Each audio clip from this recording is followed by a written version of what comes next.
भीतीसोबत चालण्याचा. नमस्कार मित्रांनो, मी आहे इंद्रजीत. आम्ही आहे शब्दांच्या प्रवासामध्ये. आजचा विषय आहे भीती.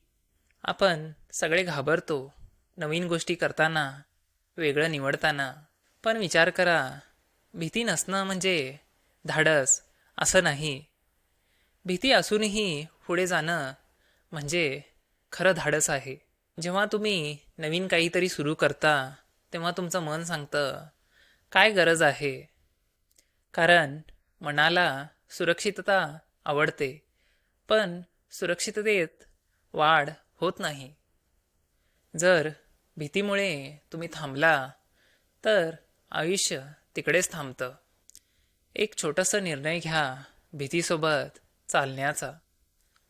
ती तुमच्या मागे राहील, हळूहळू कमी होईल आणि एक दिवस तुमची ताकद बनेल. भीती म्हणजे संकेत आहे की तुम्ही मर्यादाबाहेर जात आहात, मोठे होत आहात, पुढे जात आहात. हा विषय तुम्हाला आवडला असेल तर ह्याच्याबद्दल तुमची प्रतिक्रिया सांगा.